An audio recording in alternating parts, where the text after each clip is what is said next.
Fijaros, dice la Constitución que había que esperar a lo que dijera una ley orgánica de referéndum. Pero claro, es que al País Vasco y a Cataluña no se espera una ley orgánica, por decreto se convocó el referéndum. Pero a nosotros nos tenían que esperar que hubiera ley orgánica, porque es que si no era inconstitucional, no podía ser.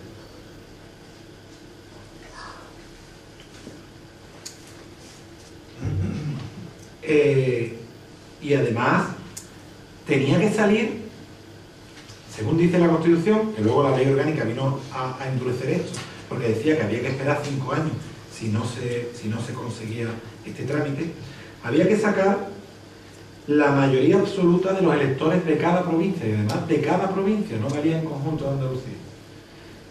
Eso es una auténtica burrada, o sea, que más de la mitad del censo de todos los que tienen derecho a voto, dijeran sí, o sea, los que no iban a votar estaban votando en contra, evidentemente, no solo los no.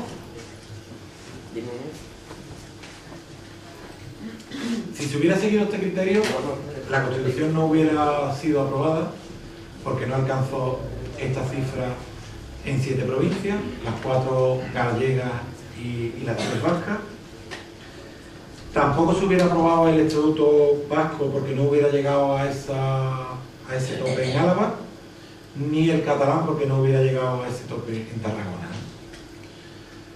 Pero bueno, a nosotros hubo que esperar al decreto. Fijaros que en septiembre los partidos de izquierda de Andalucía, PSOE, PC y PSA, pidieron al gobierno que se convocara por decreto ley.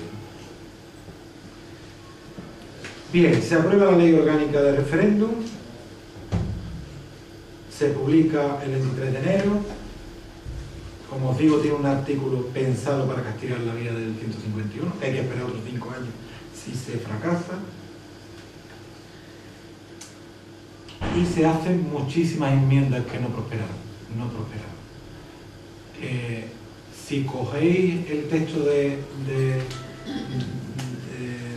las actas del Congreso de los Diputados, las enmiendas con enjundia, las verdaderas enmiendas, son andalucistas. Las que intentan evitar esto, ¿no? Y del Partido Comunista, ¿no? Pero no vayáis a creer que el PSOE hizo algo por defender el cambio de la ley orgánica del referéndum. La defensa, los de siempre, ¿no? Pero no solo iba a estar esta traba en el camino, las trabas iban a ser muchas más, ¿no? Para que fracasara. En vez de 21 días de campaña, como tuvieron vascos y catalanes, nosotros 15. Eso nos bastaba para recorrer un territorio que en el caso del País Vasco me parece que es 7 o 8 veces más amplio, y en el caso de Cataluña pues probablemente un poco más del doble, ¿no? Se recortó la publicidad en la televisión pública y los medios oficiales, que era lo único que había en la época, los demás medios eran incipientes. Se dificultó el voto a los inmigrantes, se dificultó la posibilidad de acudir a lo que se encontraba en los carteles, cerraron los carteles aquel día. No, esto es una cosa evidente que todos sabemos, ¿no? Bueno, no todos, los que no lo sepáis, que sepáis que esto ocurrió, ¿no?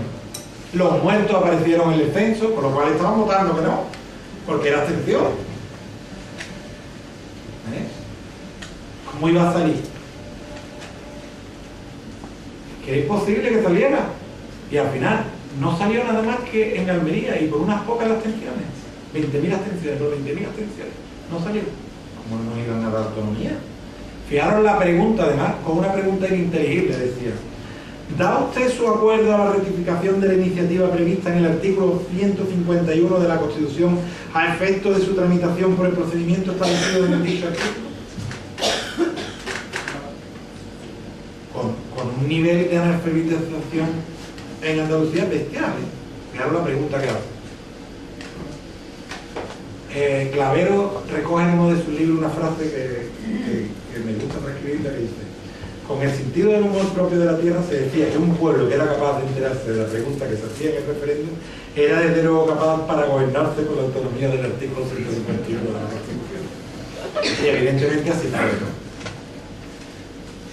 Pero quedaba otra trama más, ¿no? y esta probablemente más importante que las anteriores o igual de importante, el crédito extraordinario para celebrar referéndum. El crédito institucional. Crédito institucional. Que llevó a Escuredo a ponerse en huelga de hambre, en fin. Pero ahí no queda la cosa. La UCD, que en teoría es la que impulsa el referéndum, porque es la que lo plantea, que es el gobierno, decide recomendar la abstención. El mismo gobierno que propone el referéndum pide abiertamente el fracaso. De ahí sale explotado Clavero, por entonces ministro de Cultura, dimite y rompe la estrategia de la UCD. La estrategia de la UCD era plantear el debate sobre el referéndum como un problema de la izquierda frente al gobierno. Esto era la izquierda contra el gobierno. Claro, cuando la gente veía a Clavero en los mítines del Partido Comunista, enamorando a la verde y blanca y pidiendo la autonomía, porque fijaros el personaje fue rector de la Universidad de Sevilla en los tiempos de Franco. Nadie lo puede tachar de rojo, todo lo contrario, no era rector cualquiera en aquella época, ¿no? Y sin embargo acaba en los mítines pidiendo la autonomía y rompe con esa estrategia del gobierno. Cerca de 2,5 millones de andaluces, el 58% del electorado, dijo sí a la autonomía plena. Tengo por ahí los datos del referéndum último, en la aprobación del último estatuto, y si alguien quiere lo decía Clavero, bueno, y es una realidad que el número de porcentajes habían superado a los referéndums de Cataluña, el del País Vasco, el de Escocia y el de Gales. Claro. La situación era singular, jurídicamente se había perdido la autonomía, pero política y moralmente no había quien no la diera. Y me he colado. Pero voy a ir plazo otra caballo. Bien, ¿qué ocurre entonces? Pues empieza el gobierno de la UCD. Te doy el 143, pero con Consejo de Gobierno, Asamblea Legislativa y Tribunal de Justicia, pero tienes que entrar por el 143. No, queremos el 151. Bueno, pero es que el 151 no puede ser, en fin. Y vuelven otra vez los andaluces. ¿Qué hace el PSA? Plantea la reforma de la Ley Orgánica de Referéndum. Porque planteando la reforma de la Ley Orgánica de Referéndum podemos otra vez plantear la consulta y no esperar 5 años. Bueno, fue rechazada esa propuesta con los votos del PSOE y PC que se suman a la dirección. Esto que lo tengáis presente. Esto fue así.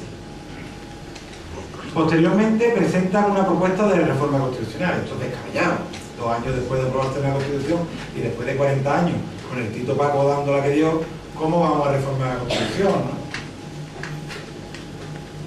Bueno, pues se vuelve a plantear que si no es por el 151 no va. Y ahí el PSA otra vez vuelve